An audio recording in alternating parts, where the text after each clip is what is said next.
Carolina. Okay, so the FBI looks at the circumstances surrounding the death of Jeffrey Epstein. According to the report, this systematic review revealed no incriminating client list. So what happened to the Epstein client list that the Attorney General said she had on her desk?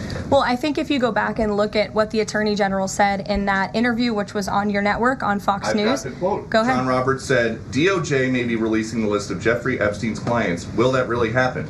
And she said, it's sitting on my desk right now to review. Yes, she was saying the entirety of all of the paperwork, all of the paper in relation to Jeffrey Epstein's crimes. That's what the Attorney General was referring to, and I'll let her speak for that. But again, when it comes to the FBI and the Department of Justice, they are more than committed to ensuring that bad people are put behind bars.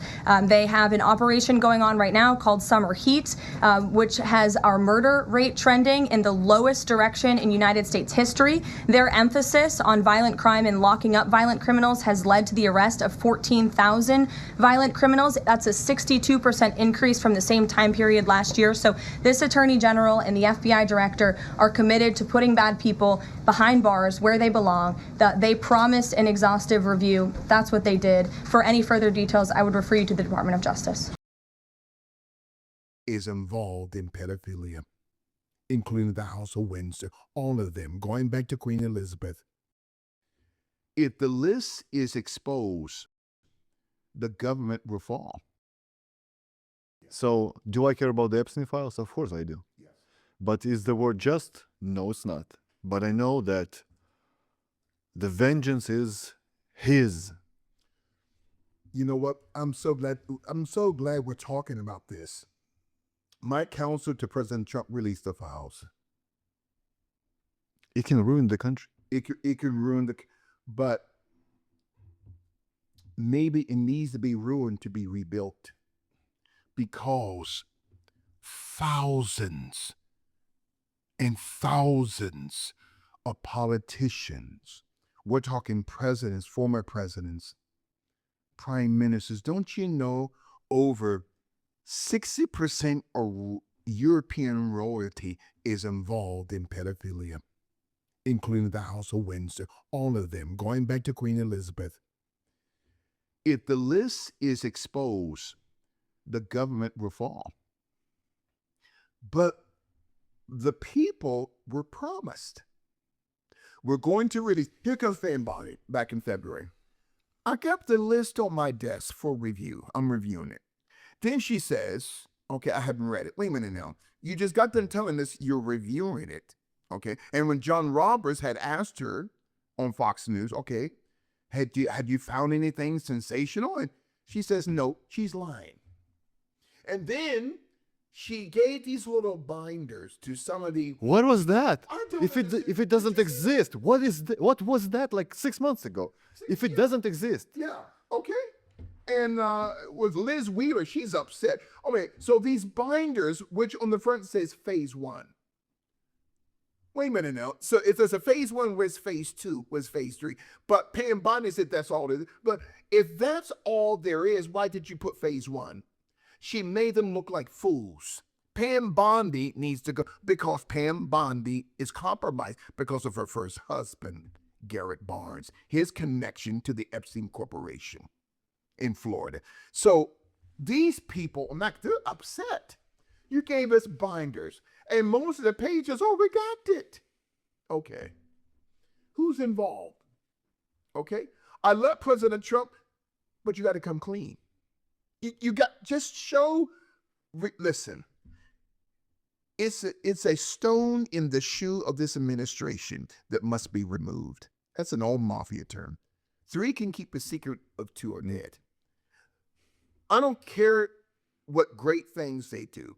Did you see the deflection of the White House? Okay, we're going after Comey.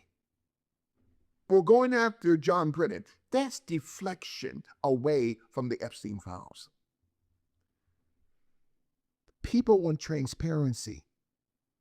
That's why they voted President Trump in. They want justice. They want justice. At least once in their lifetime of this generation. At least once. Okay. 60 to 65% of the Democrats in the House, in the Senate, are in the list. I know that for a fact. 25% of Republicans in the House and Senate combined are on the list. Thank you for your viewing up to this point.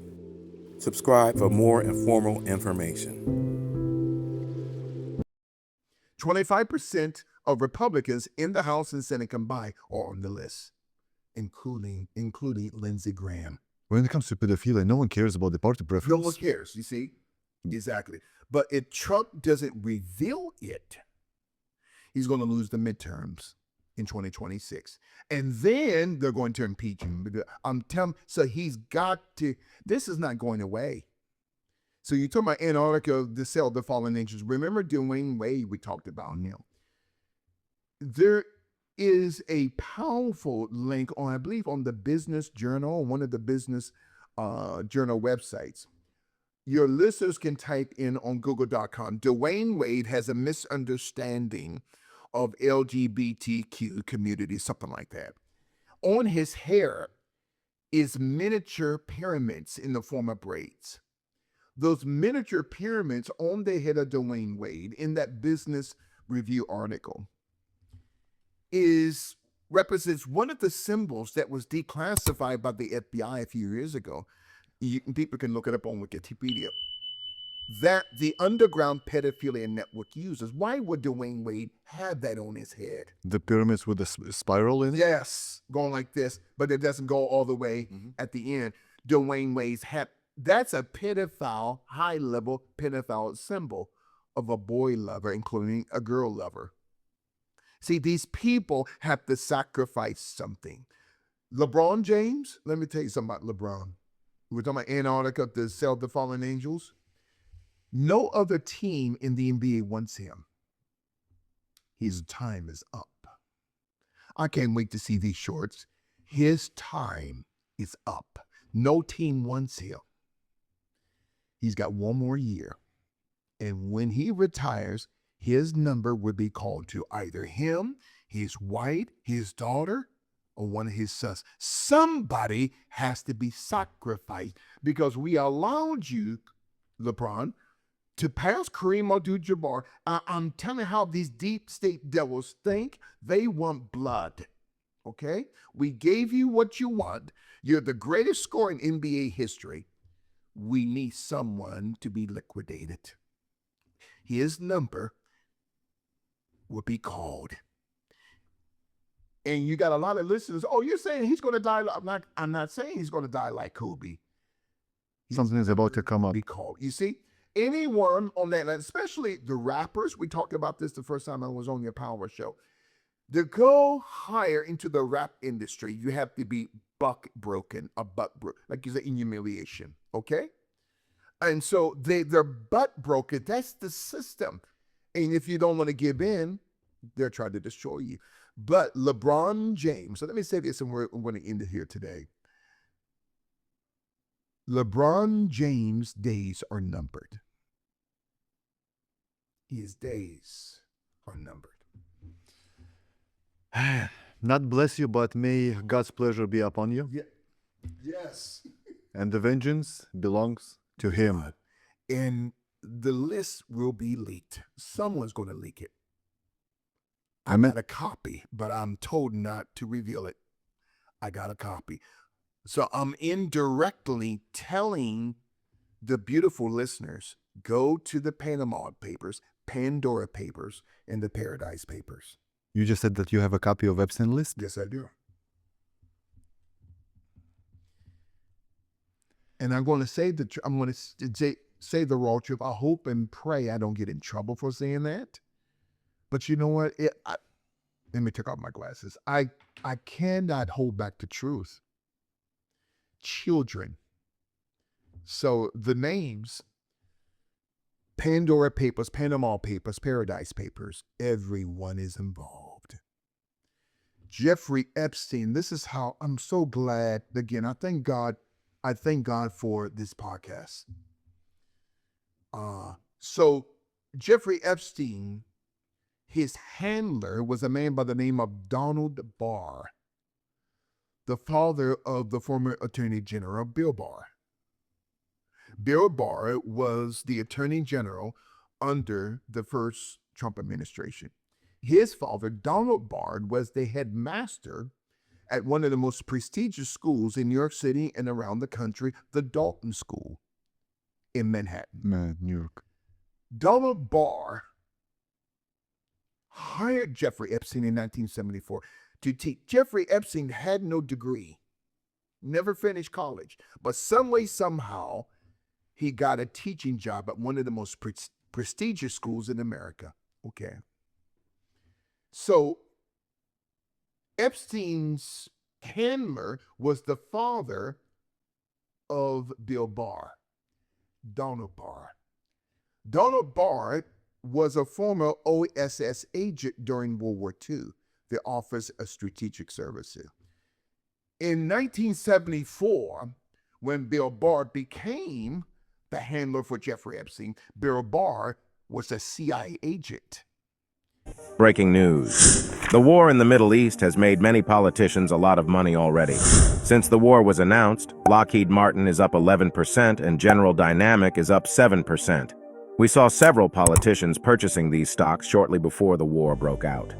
This is a list of the politicians with the highest personal stakes in the occurrence of wars, and Kevin Hearn, who just announced he is going to run for Speaker of the House, is number 1 on the list.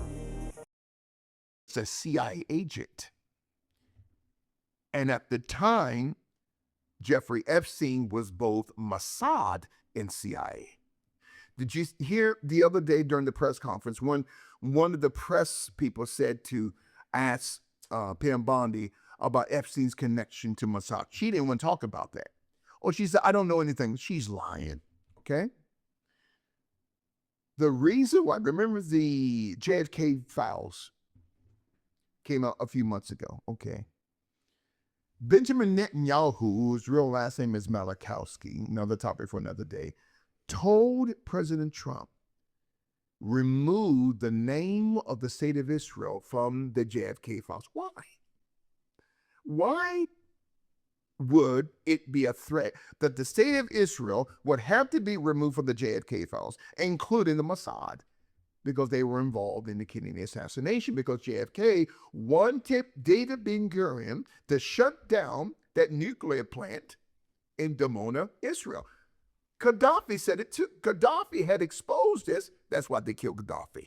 He wasn't gassing his people. He exposed who took out JFK. Not just the CIA, the Mossad. Okay?